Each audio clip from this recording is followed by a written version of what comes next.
الصبح بدا من طلعته. صلاح الدین ایوبی مسلمانوں پہ ظلم ہوا، فلسطین میں آگ لگی اور پورے فلسطین کی گلیاں خون سے بھر گئیں. ایک دن کے اندر 70,000 مسلمان قتل ہوا. گھوڑوں سے سڑکوں پہ چلا نہیں جاتا تھا، گھوڑے پھسلتے تھے، اتنا خون تھا.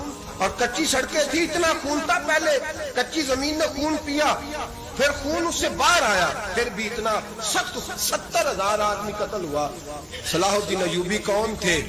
میرے غوث اعظم جیلانی کے مدرسے کے طالب علم تھے. جامعہ نظامیہ مدرسہ، یہ مدرسے ہیں جنہوں نے دین کے مجاہد پیدا کیے، مدارس ہیں جنہوں نے دین کے مجاہد پیدا کر کے پوری دنیا کے اندر پھیلائے ہیں. مدارس کے اندر دہشت گردی آئی، میں اختلاف نہیں کرتا، لیکن ابھی بھی مدرسے ہیں جن مدرسوں سے رسول اللہ کے دین کا سچا درس دیا جاتا ہے، امن پیار اور محبت کی فضا کو عام کیا جاتا ہے وہ مدارس. اور انشاءاللہ قیامت کی صبح تک وہ مدرسے قائم رہیں گے. صلاح الدین ایوبی مدرسے کے طالب علم ہے، مدرسے کا، لیکن مدرسہ اس کا تھا جو ساتھ درویش بھی تھا. صلاح الدین ایوبی اکیلا اپنے دوستوں سے کہنے لگا مسلمانوں کی مدد، چند سالوں میں نکلو مدد کرے. انہوں نے کہا تیرے نکلنے سے کیا ہوگا؟ کہنے لگا میں نے نہیں نکلنا، میرے اللہ نے میری مدد کرنی ہے، میرے اللہ نے میری اٹھ باندھ کمر کیا ڈرتا ہے، پھر دیکھ خدا کیا کرتا ہے. تو میں مجھے نکلنے دے، اللہ میری مدد کرے گا. تھوڑا تھوڑا کر کے فوج جمع کی، کوشش کی. چند سالوں کے بعد اسی جگہ جہاں مسلمانوں کا خون بہا تھا، اللہ نے اسلام کا جھنڈا پھر سے بلند کر دیا. صلاح الدین ایوبی فاتح بن کے مسجد اقصی کے دروازے پہ کھڑا ہے. چند سال گزرے، عیسائیوں کا اپنا وہ ظلم ابھی یاد ہے، اور عیسائی سارے لیڈر کہتے ہیں تیاری کر لو، اب ہمارے بچے کاٹے جائیں گے، عورتیں بیوہ ہوں گی، گردنیں کٹیں گی، اب دیکھنا جتنا خون ہم نے بہایا تھا مسلمان اس سے دگنا بہائیں گے. صلاح الدین ایوبی گھوڑے پہ کھڑے ہیں اور پوچھتے ہیں او عیسائیوں بتاؤ تمہارے ساتھ کیا کروں؟ گردنیں جھک گئیں، جواب کوئی بھی نہیں. کہا تم نے 70,000 مسلمان ایک دن میں مارا تھا، بولو تمہارے ساتھ کیا کروں؟ تم نے ایک دن میں مسلمان یوں کاٹے جیسے گاجر مولی کاٹی جاتی ہے، بولو کیا کروں؟ عیسائی کہنے لگے ہمیں اپنے ظلم یاد ہے، تشدد یاد ہے، بربریت یاد ہے، تو بہتر جانتا ہے تو نے کیا کرنا ہے. صلاح الدین ایوبی گھوڑے پہ فاتح کھڑا ہے، آنکھوں میں آنسو آئے، تڑپ کے رویا. کہنے لگا میں تمہارے ساتھ وہی سلوک کروں گا جو میرے مصطفیٰ نے قریش مکہ کے ساتھ فرمایا تھا، لا تصریب علیہ، جاؤ تم پر کوئی زیادتی، جاؤ تم آزاد ہو. اس نے کہا تو کر کیا رہا ہے؟ کہنے لگا میں کیا کروں، میں اس محمد کا ماننے والا ہوں جس نے معاف کرنا سکھایا ہے صلی اللہ علیہ وسلم. میرے پیروں میں زنجیر ہے رسول اللہ کی غلامی کی، جاؤ تم آزاد ہو. اس نے کہا تم آزاد ہو. لوگوں نے کلمہ پڑھنا شروع کر دیا، اشہد ان لا الہ الا اللہ واشہد ان محمدا عبدہ. سارے قبیلے کے کچھ نہ کچھ لوگ مسلمان، ایک قبیلہ رہ گیا مسلمان نہیں ہوتا. صلاح الدین ایوبی اپنے خیمے میں بیٹھے ہیں تو ایک بی بی آ گئی، اس قبیلے کا کوئی شخص مسلمان نہیں ہوتا. بی بی آئی، آگے کہنے لگی میرے 4 بیٹے جنگ میں کھو گئے، چھوٹے چھوٹے بچے جنگ میں کھو گئے، مل نہیں رہے، فوجیوں کو حکم دے مجھے میرے بچے تلاش کر کے دیں. صلاح الدین ایوبی نے جھٹ پٹ سر پہ امامہ باندھا، نیزہ پکڑا، سینے بند باندھا، اپنے جبے کو سمیٹا اور باہر. کہنے لگی تو کدھر جا رہا ہے؟ کہنے لگا میں خود تیرے بچے تلاش کر کے دوں گا. صلاح الدین چند سپاہی ساتھ گلی گلی نکلے، گلی گلی فجر کے نکلے، اثر ہو گئی، تھک گئے. 2 نمازیں صحرا میں پڑھی. جنگل کے اندر پہنچے تو ایک کونے میں 4 بچے ایک جگہ ڈرے اور سہمے ہوئے بیٹھے ملے.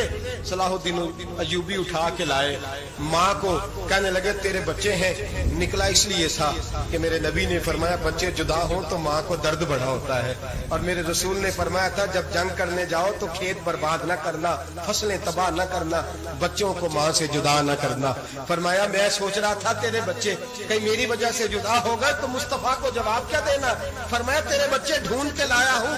بچے ماں کے پاس آنے لگے تو ماں نے بڑے بیٹے کے منہ پہ تھپڑ مارا. کہتا اماں کیا ہوا؟ کہنے لگی تو نے سنا نہیں کہ دشمن کے بچوں کی اتنی حفاظت کرتا ہے، میرے پاس نہ جا، اس کے قدموں میں بیٹھ جا. جس نبی کے غلام اتنے سچے ہیں وہ نبی کتنا سچا ہوگا، جس نبی کے نوکر اتنے کھڑے ہیں وہ نبی کتنا کھڑا ہوگا. جا کے کلمہ پڑھ لے. مسلمانوں کی نا ایک تعداد لڑتے لڑتے لڑتے لڑتے دور چلے گئی. تاتاریوں نے قید کر لیا. 4 مسلمان تھے, تبلیغ کرنے گئے, جنگ کرنے گئے, جہاد کرتے کرتے کافروں سے لڑتے لڑتے تاتاری قوم میں چلے گئے. وہاں قید کر لیے گئے تو سزائے موت کا حکم ہوا. 4 بزرگ تھے. سزائے موت کا حکم ہوا تو تاتاری بادشاہ جو تھا وہ بڑا خلاف تھا, بڑا سخت مخالف تھا مسلمانوں کے.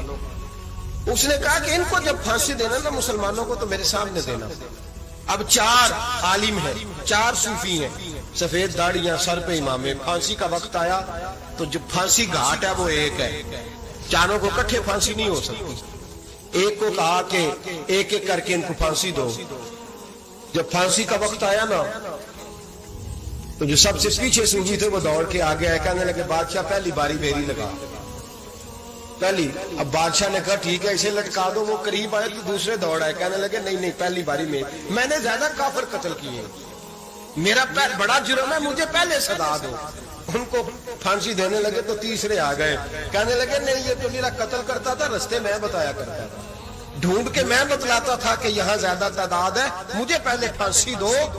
تیسرے کے ساتھ بات ہو رہی تھی تو چوتھا دوڑا آیا, کہنے لگا یہ رستے بتاتا تھا, یہ تبلیغ کرتا تھا, یہ سارا کچھ کرتا تھا, لیکن کہا یہ کہتے تھے چلو واپس چلتے ہیں. میں جانے نہیں دیتا تھا, میں کہتا تھا اور کافر مارنے اور علاقے فتح کرنے. میرا جرم بڑا ہے, مجھے پہلے پھانسی دو. بادشاہ کہنے لگا مجھے 35 سال ہو گئے حکومت کرتے, بڑی دنیا کو پھانسی دی ہے. لوگ تو ایک دوسرے کو دھکے دیتے ہیں کہ پہلے تو جا پہلے تو جا, اور تم کیسی قوم ہو کہ ایک دوسرے پہ قربان ہو رہے ہو. کہنے لگا تم ایک باپ کی اولاد ہو. جاگ رہے آپ لوگ, تاتاری بادشاہ کافر بادشاہ اسلام کی مخالفت کرتے ہیں. ایک باپ کی اولاد ہو کا نہیں, ایک قبیلے کے رہنے والے ہو کا نہیں, ایک ملک کے رہنے والے ہو نہیں. اس نے کہا رشتہ کیا ہے, تمہارا رشتہ کیا ہے؟ تو بول کے کہنے لگے خدا ایک ہے, نبی ایک ہے. خدا ایک ہے اور نبی منفرد ایک ہے. اس قوم کی نقصان بھی ایک ہی سب کا نبی. اللہ بھی قرآن بھی ایک. کیا ہی اچھا تھا ہوتے اگر مسلمان بھی ایک, یوں تو سید بھی ہو, مرزا بھی ہو, افغان بھی ہو, تم سبھی کچھ ہو بتاؤ کہ مسلمان بھی ہو. فرمایا ہمارا اللہ ایک ہے, نبی ایک ہے. تو کہا پھر ایک دوسرے پہ جان کیوں دیتے ہو؟ فرمایا ہمارے نبی نے ہمیں بھائی بھائی بنا دیا ہے.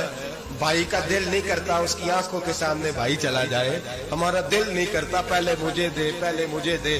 بادشاہ کہنے لگا تمہارا جذبہ مجھے متاثر کر گیا, جاؤ میں تم چاروں کو آزاد کرتا ہوں, تمہیں آزاد کرتا ہوں. میرے دوستو یہ رنگ تھا, دیکھیں نا, یہ اس دھرتی نے نظام دیکھا ہے نا, اس فلک نے پہلی بار دیکھا, اس زمین نے پہلی بار. اور میرے حضرت صاحب فرمایا کرتے تھے زمین تڑپ کے روئی, اس نے پہلی دفعہ دیکھا. احد کا میدان ہے, 3 صحابہ تپتی ہوئی زمین پہ زخموں سے چور چور پڑے ہیں. حضرت انس بن نضر رضی اللہ تعالیٰ عنہ پانی کا پیالہ لے کے پہنچے. ایک زخمی سے کہا تجھے پانی پلانا ہے, تو کہنے لگا میرے زخم تھوڑے ہیں, وہ جو ساتھ پڑا اس کے زخم گہرے ہیں, پہلے اسے پانی پلا دے, جا اسے دے دے. اس کے پاس پہنچے تو وہ کہنے لگا وہ مجھ سے پہلے گرا تھا, اس کا زخم زیادہ گہرا ہے, اسے پانی پلا. تیسرے کے پاس گئے تو کہنے لگا چوتھا تڑپ زیادہ رہا ہے, اس کی عمر زیادہ ہے, میں تو جوان ہوں برداشت کر لوں, بڑھاپے کی وجہ سے نڈھال ہو گیا, پہلے اسے پانی پلا. چوتھا کہنے لگا 5ویں کے پاس جا, 5واں کہنے لگا 6ٹھے کے پاس جا. حضرت انس بن نضر کہتے میں رو پڑا, میں نے کہا محمد کے غلاموں, رسول نے تمہیں کیسا جذبہ دے دیا ہے, زبانیں پیاس سے باہر ہے لیکن تمہاری اخوت مرتے دم تک قائم ہے. کہتے میں 7ویں کے پاس گیا تو کہنے لگا اگر 6 قربانی دے سکتے ہیں تو مجھے خود غرض نہ سمجھ, میں نے نہیں پانی پینا, جا پہلے کے پاس لے جا. کہتے میں پہلے کے پاس آیا تو روح پرواز کر گئی, دوسرے کے پاس آیا تو روح پرواز کر گئی, میں 7ویں تک آیا تو انتقال کر گئے. کہتے ہیں پانی کا پیالہ میں نے اٹھایا اور میں نے زمین پہ رکھا تو میں نے کہا پانی کھوا رہنا, محمد کے غلام مر تو جاتے ہیں پر ایک دوسرے کا خیال بڑا رکھا کرتے ہیں. گھوا رہنا یہ مر جایا کرتے لیکن ایک دوسرے کا درد. میرے دوستو لٹا ہوا برما, روتے ہوئے مسلمان, سسکیاں اور آہیں لیتی ہوئی مائیں پوچھتی ہیں اے خاصا اے خاصان رسول, وقت دعا ہے, امت پہ تیری آ کے عجب وقت پڑا ہے. وہ دین جو بڑی شان سے نکلا تھا وطن سے، پردیس میں وہ دین آج غریب الغربا ہے۔ فریاد ہے اے کشتی امت کے نگہباں، بیڑا یہ تباہی کے قریب آن لگا ہے۔ اور کیا خوبصورت جملے کہے تھے کہ نبی پاک صلی اللہ علیہ وسلم نے، حضور نے فرمایا تھا میرا مومن ایک جان کی طرح ہوتا ہے، ایک جان کی طرح ہوتا ہے، ایک کو تکلیف ہو جسم کے ایک حصے کو سارا حصہ پریشان ہوتا ہے۔ فرمایا یہ ایک مکان کی طرح ہے، ایک اینٹ دوسری اینٹ کو مضبوط کرتی ہے۔ فرمایا یہ مضبوط لوگ ہیں، یہ مضبوط لوگ۔ حضرت عمر فاروق کا زمانہ ہے، ایک آدمی نے سیری بھیج دی ایک گھر میں بطور تحفہ، قحط کا زمانہ تھا، گوشت ملتا نہیں تھا، جانور، ایک آدمی نے سیری بھیج دی ایک آدمی کے گھر میں۔ اس نے کیا کیا؟ اس نے اپنی بیوی سے کہا ہماری تو خیر ہے، ساتھ والا پڑوسی زیادہ غریب ہے، ادھر نہ بھیج دے، یہاں گندم امیر شہر کی ہوتی رہی خراب، اور بچی کسی فقیر کی فاقوں سے مر گئی۔ کہا ساتھ والے پڑوسی کے گھر سے میں کئی دنوں سے بھوک کی آوازیں، وہاں بھیج دے۔ اس کے گھر گئی تو اس کی بیوی شوہر کو مشورہ دیتی ہے، کہتی ہے میرے بچے تو دلیر ہیں، ساتھ والے کے چھوٹے ہیں، وہ گزارا نہیں، ادھر نہ بھیج دے۔ ادھر گئی۔ ایک روایت ہے 7 گھر، ایک روایت ہے 21 گھر۔ 21 گھروں میں گھومتی ہوئی وہ صرف پھر پہلے کے گھر میں آ گئی، اور پہلا صحابی کہنے لگا صرف تو نے ہی محمد کا کلمہ نہیں پڑھا، باقی 20 نے بھی پڑھا ہوا ہے، صرف تو نے ہی رسول اللہ سے یہ درس نہیں لیا، باقیوں نے بھی لیا ہے، اور صرف تیرے اندر ہی جذبہ اظہار نہیں، تو ہی صرف مسلمانوں سے پیار نہیں کرتی، سارے ہی پیار کرتے ہیں۔ وہ صرف پھر آ گئی ہے، اب کیا کرنا ہے؟ اب کیا کرنا ہے؟ امام نبوی نے لکھا ہے، وہ کہنے لگی کرنا کیا ہے؟ پکاؤں گی میں اور کھائیں گے 21 گھر، پھر بھی اکیلے نہیں کھائیں گے، پکاؤں گی میں اور کھائیں گے 21 گھروں کے مطابق شوربہ پکا، اور پھر برتن میں ڈال کے وہ بی بی ایک کے گھر کا دروازہ کھٹکھٹاتی ہے، کہتی ہے مصطفیٰ کے غلاموں نکلو باہر اور کھاؤ، اس لیے کہ جس نبی نے مجھے پیار کا حکم دیا اسی نے تمہیں بھی پیار کرنا سکھایا ہے، یہ رنگ چشم فلک نے سکھایا ہے۔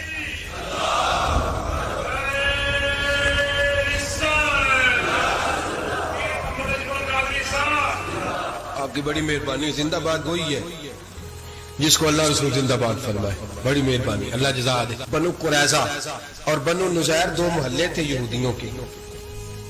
یہودیوں نے بڑی عہد شکنی کی تو نبی پاک صلی اللہ علیہ وسلم نے ان کو بے دخل کر دیا، مدینے سے نکال دیا، مدینہ منورہ سے۔ یہودی نکل گئے مدینہ طیبہ سے، تو جب وہ نکل کے جا رہے تھے تو ان کے مکان، ان کے باغ، ان کی جائیدادیں بچ گئی۔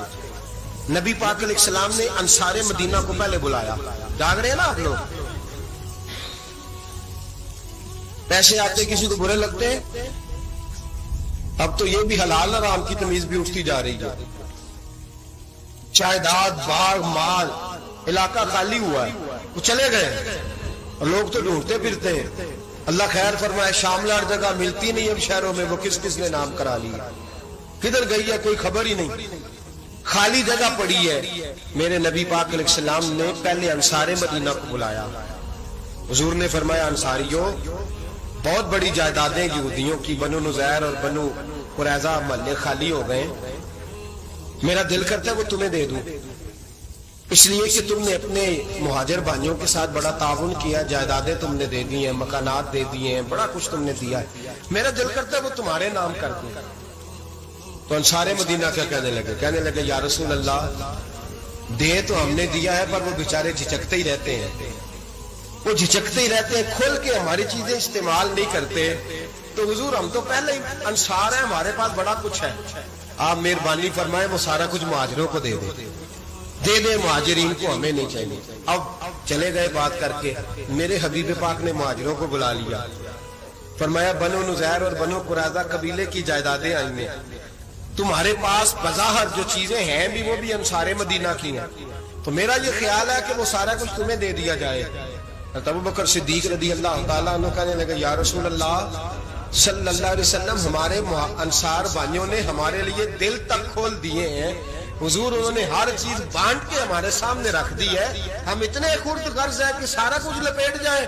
کہ حضور ہمارے پاس جو مکان ہے وہ ہے، ہم کاروبار کر رہے ہیں، تجارتیں کر رہے ہیں، مزدوریاں کر رہے ہیں، ہم انشاءاللہ اور بنا دیں گے، آپ یہ ہماری طرف سے ہمارے انصار بھائیوں کو گفٹ کر دیں، آپ انہیں دے دیں۔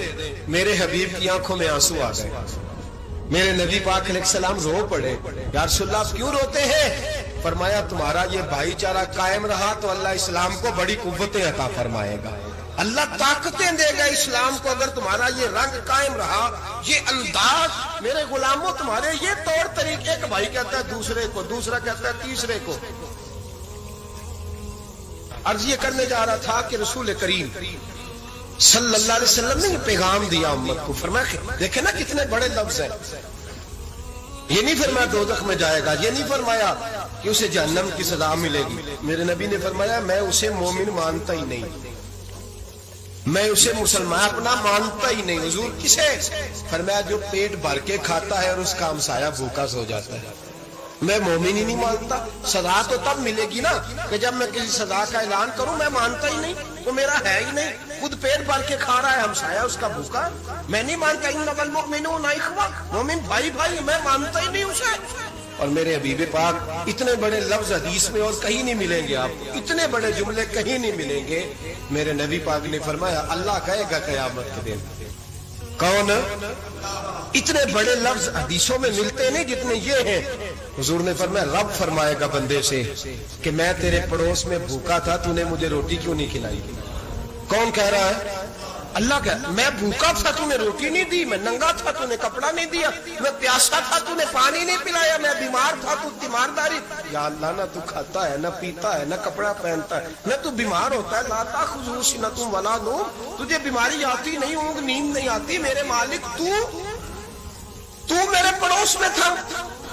حضور فرماتے ہیں رب فرمائے گا وہ جو بندہ تیرے پڑوس میں بھوکا تھا تو بندہ تو میرا ہی تھا نا، وہ جو بندہ تیرے پڑوس میں ننگا تھا تو بندہ تو میرا ہی تھا نا، وہ جو تیرے پڑوس میں پیاسا تڑپتا رہا تو وہ میرا ہی بندہ تھا۔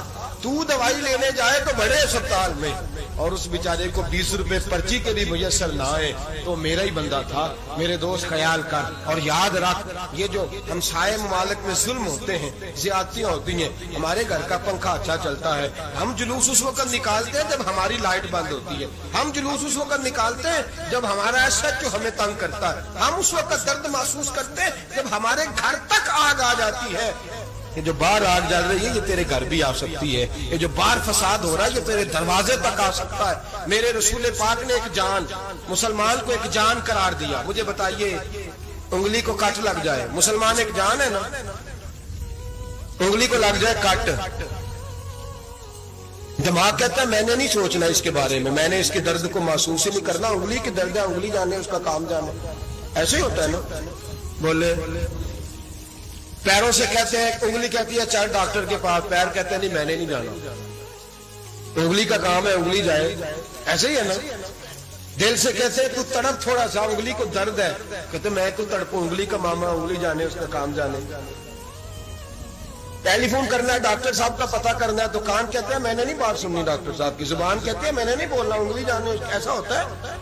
پیر احتجاج کرتے کہ میں نے ڈاکٹر کے پاس، میں کچھ چکر کھاتا پھروں ڈاکٹر کی دکان کی، انگلی کو درد ہے انگلی جانے، ایسا ہوتا ہے بھئی؟ میرے رسول پاک نے فرمایا مسلمان ایک جان ہے، تو درد برما کے مسلمانوں کو ہو رہا ہے تو پاکستانی کہہ رہے ہیں کوئی بات نہیں، وہ جانے ان کا کام جانے، ایک جان ہے نا، درد ہونا چاہیے، تکلیف ہونا چاہیے۔ پھٹے پہ باتیں ہوتی ہیں اس موضوع پہ، اسمبلی پہ گفتگو ہوئی ہے اس موضوع پہ، آپ کی صوبائی اسمبلیاں اس موضوع پہ بولی ہیں، آپ کے کونسل اس موضوع پہ بولے، ہم تو اپنی اپنی سیاستیں، اپنے اپنے تماشے، اپنے اپنے چکروں میں لگے ہوئے۔ وہ دریا کے اندر سسکتے مسلمان، بنگالی کہتے ہیں ہمارے نہیں، برمی کہتے ہیں ہمارے نہیں، پاکستانی کہتے ہیں ہمارے نہیں، ترکی کہتے ہیں وہ کس کے ہیں؟ وہ کس کے ہیں؟ وہ اللہ کے بندے ہیں، محمد عربی کے غلام ہیں صلی اللہ علیہ وسلم۔ لیکن میرے دوستوں کیا ہمیں کیا غرض ہے، وہ جانے ان کا کام جانے۔ یہ جب تیرے پیروں تک آگ آئے گی پھر تجھے پتا چلے گا یہ بڑی سخت آگ ہے۔ آج جس کافر نے برما پر عرصہ دراز تنگ کیا، مسلمان تھوڑے تھوڑے مفاد لینے کی خاطر نا، بنو عباس اور بنو امیہ کی جنگ چل رہی تھی، بنو عباس جو تھے وہ غالب آ گئے، بنو امیہ جو تھے ان کی حکومت ختم ہو گئی، تو عیسائیوں نے بنو امیہ سے کہا کہ ہم تمہارے ساتھ تعاون کرتے ہیں، ہم تمہارے ساتھ تعاون کرتے ہیں اور بنو عباس پہ غلبہ پا کے تمہیں حکومت دلاتے ہیں۔ بنو امیہ بڑی جدوجہد کر رہے تھے بادشاہی کے لیے، لیکن انہوں نے کہا کہ ہم لڑ رہے ہیں، کوشش کر رہے ہیں، لیکن ہمیں کسی کافر کی مدد کی ضرورت نہیں۔ ہم جتنا مرضی لڑیں لیکن کافروں کے ہاتھوں بنو عباس کو مروانے کو ہم تیار نہیں ہیں. ہمیں خبردار, تمہارا آپس کا معاملہ ہے, ہم خود نمٹ لیں گے, تمہیں اجازت نہیں دیتے تم اندر کودو اور کود کر کے تم فسادات پیدا کرو اور مسلمانوں کے اندر تقسیم کرو. میرے دوستو, مسلمان کو سوچنا چاہیے, سوچ بڑی رکھنی چاہیے. گھر کی جنگ سے نکل آ, اب بہو ساز کے جھگڑے سے باہر آ جا, اب محلے کی سیاست چھوڑ کے باہر کا سوچ. اب اسلام کو تیری حاجت ہے. اب پوری دنیا جب مسلمان کو دیکھے نا, فیس بک یوز ہوتی ہے, اس پہ نوجوان جب اسلام کی بات کرنے لگے گا, اس پر جب بڑا اسلام کی بات کرنے لگے گا, پوری دنیا میں پیغام جائے گا کہ مسلمان اب جاگنے لگا ہے, مسلم خابیدہ بیدار ہونے لگا ہے, اب اس کی آنکھیں کھلنے لگی ہیں, اب یہ اپنے مذہب کی بات کرتا ہے, اب یہ اپنے ملک سے, صوبے سے, برادری سے نکل کر بولتا ہے, اب یہ کہتا ہے کہ بازو تیرا توحید کی قوت سے کبھی ہے, اسلام تیرا دیش ہے, تو مستفی ہے. اب یہ بڑی سوچ رکھتا ہے, اب یہ عالمی بات کرتا ہے. میرے دوستو, ہمارا تو حال یہ ہے, امام اعظم ابو حنیفہ کا فتویٰ ہے, آپ فرماتے ہیں جو مولوی عالمی حالات سے باخبر نہ ہو وہ جمعے کی تقریر نہ کرے, وہ مسلمانوں کی رہنمائی نہیں کر سکتا. عالمی حالات سے جو خبردار نہ ہو, تو جس کو چھٹی ہو جائے, تو نے ختم نہیں پڑھا, دوڑ جا مسجد سے, تو ختم نہیں پڑھتا, ہمارے تجھے پتہ ہی نہیں دکان رہتا ہے, بھاگ جا. وہ عالمی حالات پہ بات کرے گا, کیونکہ بیچارے کو تو پتا میری سویرے چھٹی ہو جانی. سیاست کا لفظ چھیڑا نہیں تو میں گیا نہیں. یاد رکھے, وہ جو بیداری ہے, وہ جو اعلیٰ ظرفی ہے, وہ جو بڑی سوچ ہے, وہ جو ملت کی سوچ, وہ جو قومیت کی سوچ ہے, وہ جو آگے بڑھنے کا زاویہ ہے, وہ تو اندر. اقبال کہتے ہیں گلا تو گھونٹ دیا اہل مدرسہ نے تیرا, گلا تو گھونٹ دیا اہل مدرسہ نے تیرا.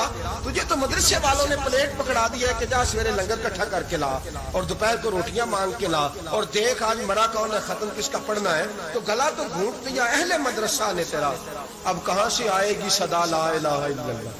تو گھونٹ دیا تیرا گلا, تو کیسے بڑی بات کرے گا. بڑی بات کے لیے بڑی سوچ چاہیے, بڑی تگودو چاہیے, بڑی کوشش چاہیے, بڑا حوصلہ چاہیے. مسلمان چھوٹی چھوٹی لڑائی میں, چھوٹی چھوٹی جنگ میں, ایک دکاندار دوسرے دکاندار سے لڑ رہا ہے, گلی والا دوسری گلی والی سے لڑ رہا ہے, محلے والا محلوں پہ اعتراض. ایک شہر میں رہنے والے میں نے دوسرے محلے پہ اعتراض کرتے دیکھا. یقین کریں, ایک شہر میں رہنے والے, علاقے میں بسنے والے کہتے ہیں بھائی توبہ ہے, اس محلے تو اللہ ہی بچائے. لا حول ولا قوت. وہ جو تقسیم در تقسیم کی سوچ ہے, اس نے چھوٹے چھوٹے ٹکڑوں میں مسلمانوں کو بانٹ دیا ہے. چھوٹی چھوٹی تقسیم ہے, چھوٹا چھوٹا ہمارا مزاج ہے, چھوٹی سوچ ہے. بڑی سوچ کی بات سنیے. صلاح الدین ایوبی, جاگ رہے ہیں نا آپ لوگ, تو آخنا حضرت صاحب ایڈی وڈی گل چھیڑ چھڑی ہے, یہ مطلب ہی کون نہیں, کنے برما جانا ہے تو کنے مدد کرنی ہے. میں تو بھائی فریضہ سر انجام دے رہا ہوں. میرے نبی نے فرمایا برائی کو یا ہاتھ سے بدل, ہاتھ سے نہیں بدل سکتا تو زبان سے تو بولنا. تو میں معذور ہوں, کمزور آدمی ہوں, ہاتھ سے بدلنے کی طاقت نہیں رکھتا, تو دوسرے درجے پہ تو مجھے عمل کرنے دو نا. اثر کرے نہ کرے سن تو لے میری فریاد, نہیں ہے داد کا طالب یہ بندہ آزاد. رونے تو دو, تڑپنے تو دو, آہیں تو بہانے دو, سسکیاں تو لینے دو, مار کھائیے تو تڑپنے تو دو. وہ قرآن پاک, برما میں پابندی لگی ہے تو میں یہاں سوچنے لگا ہوں کہ وہاں تو پابندی لگی ہے, یہاں پہلے ہی لوگ کوئی نہیں پڑھی. معاذ اللہ تعالیٰ حالات دن پہ دن مسلمانوں کے لیے ایک ایک کر کے. افغانستان میں جو آگ لگی تھی, پھر وہ عراق میں بھی لگی, پھر وہ لیبیا میں بھی لگی, پھر وہ مصر میں بھی لگی, پھر وہ یمن میں بھی لگی, سعودی عرب میں دھماکے ہوئے. میرا دل تڑپا ہے, مجھے پریشانی ہوئی. میں بچے پاس تھے, میں بڑا ڈسٹرب ہوا. میں نے کہا یار یہ ہمارا سب کا اجماعی عقیدت کا مرکز ہے.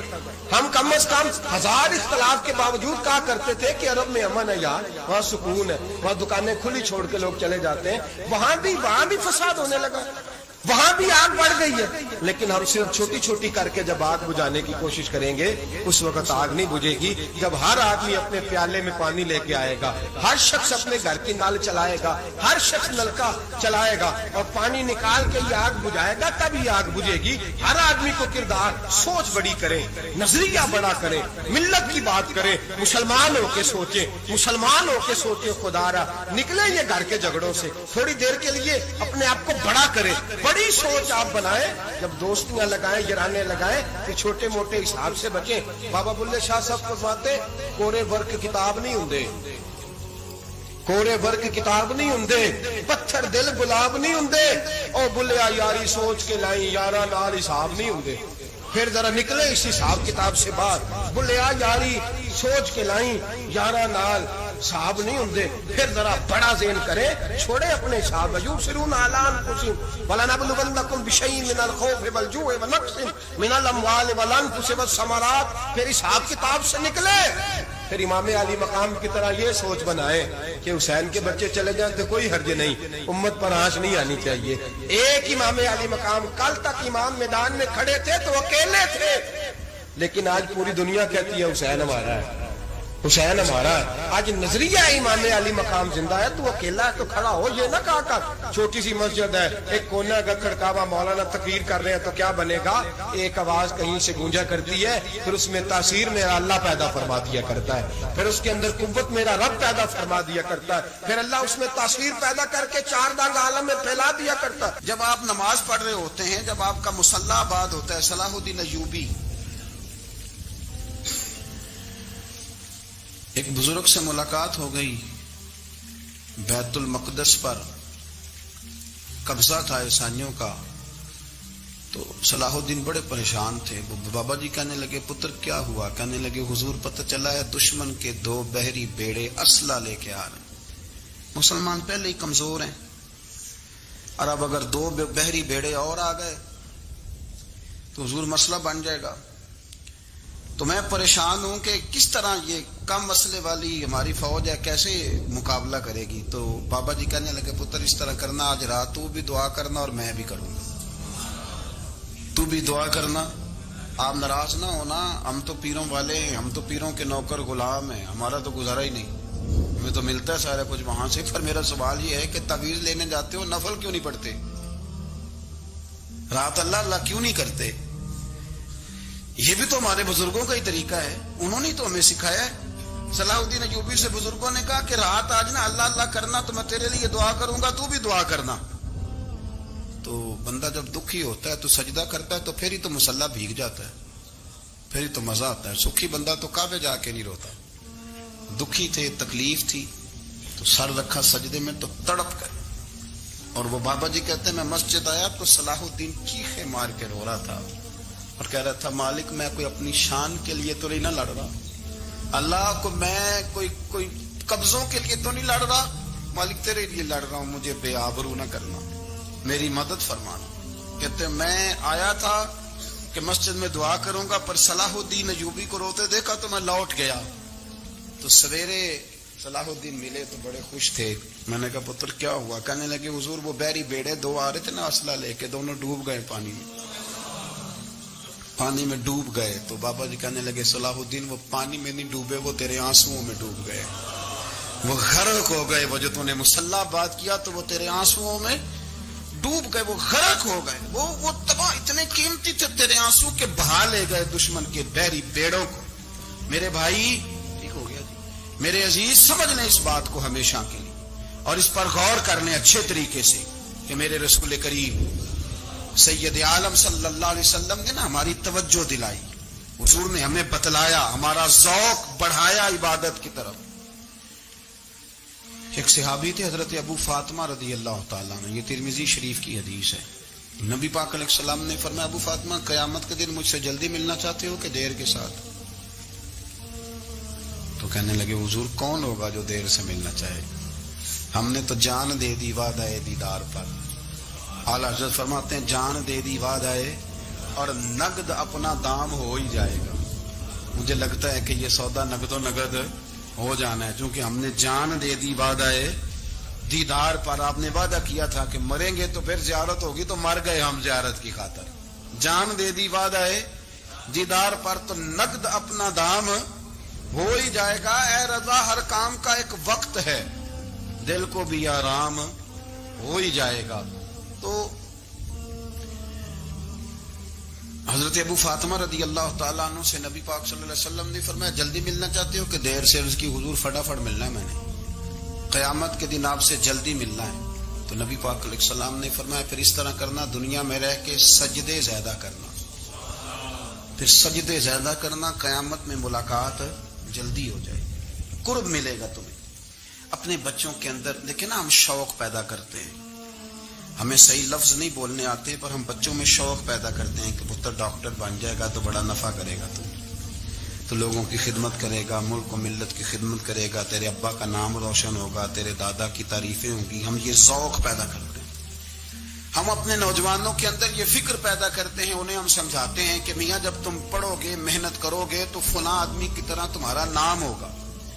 یہ جتنا ذوق ہم بچوں کے اندر ان چیزوں کا پیدا کرتے، ہمیں حکم ہے کسی طرح ہم ذوق پیدا کریں کہ پتر نماز پڑھے گا تو اللہ راضی ہو جائے گا، تو سجدہ کرے گا. دیکھیں نا میرے رسول کریم علیہ السلام نے فرمایا 7 سال کے بچے کو مسجد لے کے جاؤ، یعنی اسے شوق دلاؤ، اس کے اندر یہ خاصیت پیدا کرو کہ اس کا دل کرے مسجد میں جانے کو، اس کے اندر یہ خصوصیات لاؤ کہ وہ ہمارے ہاں نا ہر چیز کو پروموٹ کیا جا رہا ہے، ہر چیز کو یعنی سر سنگیت سکھانے کے لیے اکیڈمیاں بن گئی، ہر شے پروموٹ ہو رہی ہے.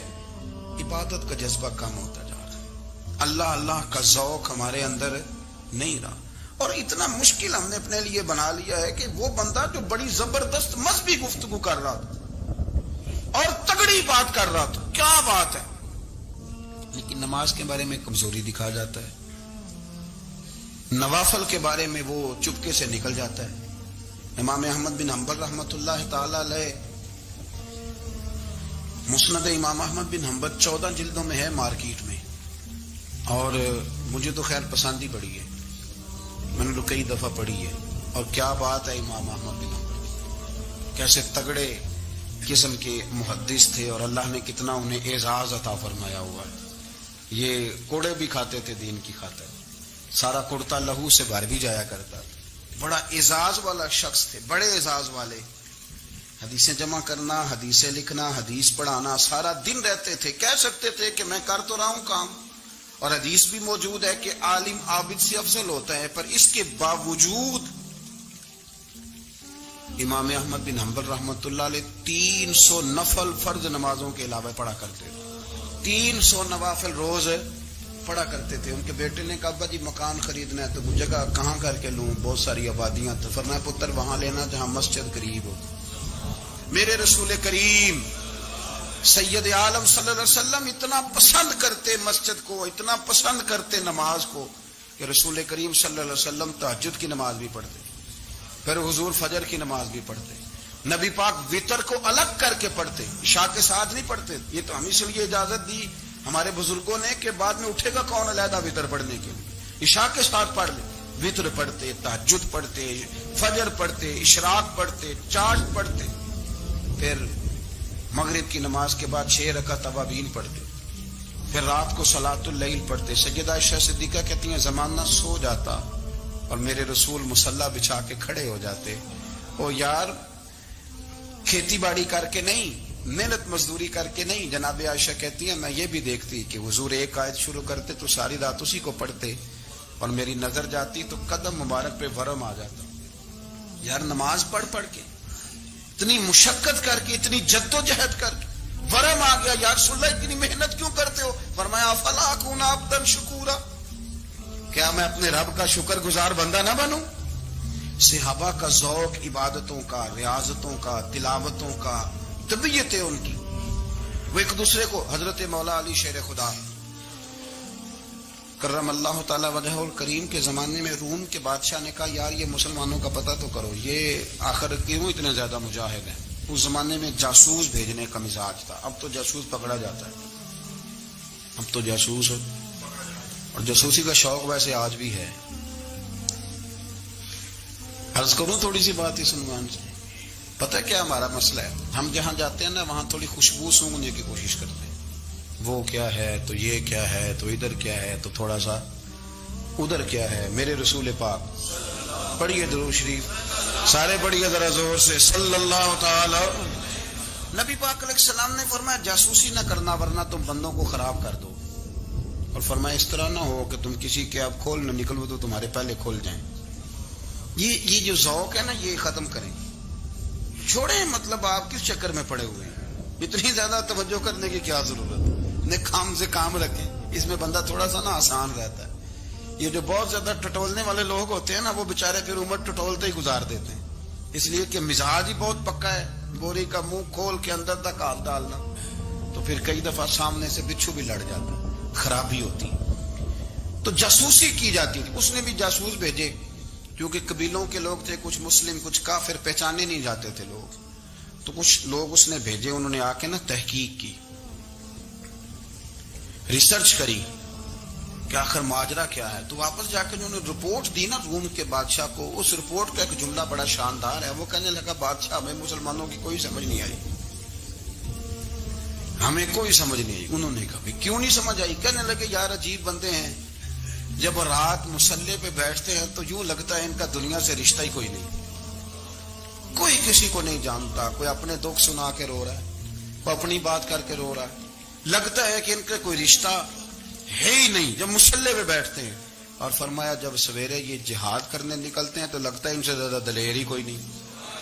حالانکہ جو مسلحوں پہ رونے دھونے کے لوگ ہوتے ہیں وہ کئی دفعہ جہاد میں کام نہیں کرتے، لیکن عجیب لوگ ہیں کہ رات کے راہب ہیں، دن کے مجاہد ہیں، کوئی سمجھ نہیں آتی. میرے عزیز، ان لوگوں نے مسلح آباد کر کے رکھا، تلاوتیں ان کا ذوق رہی، منظر روز پڑھنا، اسباق پڑھنا، وظائف پڑھنا، یہ ان کا ذوق رہا. اعلیٰ حضرت بریلوی رحمت اللہ نے ایک 1000 کتاب لکھی ہے، لیکن الوظیفۃ الکریمہ کے نام سے جو وہ صبح و شام وظائف پڑھتے تھے وہ الگ انہوں نے ان کو بیان کیا، پابندی کے ساتھ اپنی اللہ اللہ کرتے. شیخ شہاب الدین سہروردی رحمت اللہ علیہ، اس پر ایک بندے نے اعتراض کیا.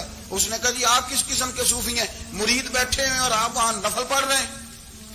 یہ بھی بڑا مسئلہ ہوتا ہے نا. جو بندہ ملنے آتا ہے وہ اپنے ٹائم کے حساب سے آتا ہے، اور پھر اس کا یہ بھی خیال ہوتا ہے کہ پیر صاحب جو ہیں وہ چونکہ درویش ہیں تو نہ انہیں روٹی کھانی چاہیے نہ سونا چاہیے، چونکہ وہ درویش ہیں، اور ہم چونکہ درویشوں کے ماننے والے ہیں لہذا ہمارا یہ طریقہ ہونا چاہیے کہ جیسے ہم کہیں درویش ویسے ہی کر جائے. حالانکہ جس کو آپ درویش کہیں گے آپ اس کی مانیں گے، آپ منوائیں گے نہیں. ہمارا مزاج ہوتا ہے. شیخ شہاب الدین پر لوگوں نے اعتراض کی، حضور لوگ ملنے آئے ہیں، زیارت کرنے آئے ہیں، یہ بندے دعا کرانے آئے ہیں، اللہ اللہ کرانے آئے اور آپ نفل پڑھ رہے ہیں. کیا جملہ ہے، کیا حسن ہے، کیا خوبصورتی ہے. فرمانے لگے رب رسول سے مانگنے کے لیے مصلی بچھایا ہے، اگر وہاں سے مانگوں گا نہیں تو تمہیں دوں گا کیا؟ پہلے مجھے کچھ لے تو لینے دو، اگر میرے پلے کچھ ہے ہوگی تو آگے دوں گا نا. تو میں مانگنے گیا تھا کہ یا اللہ دے، تیرے بندے لینے آئے دے، تو میں کچھ لوں گا تو آگے دوں گا نا. لیکن ہمارا یہ سٹیٹس، یہ مزاج، یہ شعور نہیں ہے. گپیں، کہانیاں، داستانیں، گفتگو، خطابت، واز، کیا بات.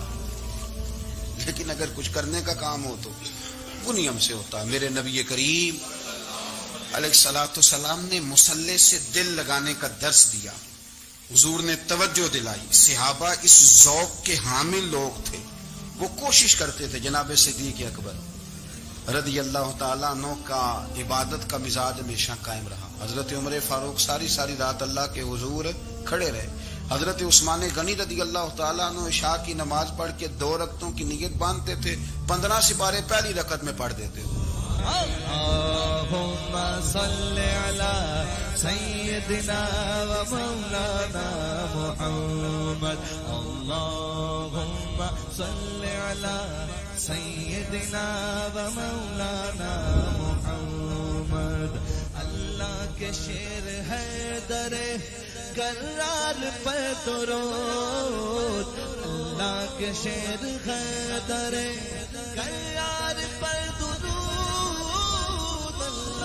شیر غدر قرار پر درود. حضرت حسن حسین کے کردار پر درود. اللہم صلی علی سیدنا و مولانا محمد وعلی سیدنا علی و سیدتنا فاطمہ وسيدتنا زينب وسيدنا حسن وسيدنا حسين وعلى آله وصحبه وبارك وسلم. زینب کی بارگاہ میں زینب کی بارگاہ میں کی بارگاہ میں سلام نیاز ہے، زینب کی بارگاہ میں سلام نیاز ہے، جو مرتضیٰ کی لاڈلی زہرا کا ناز ہے۔ اللہم صلی علی سیدنا و مولانا محمد وعلی سیدنا علی و سیدتنا فاطمہ و سیدتنا زینب و سیدنا حسن و سیدنا حسین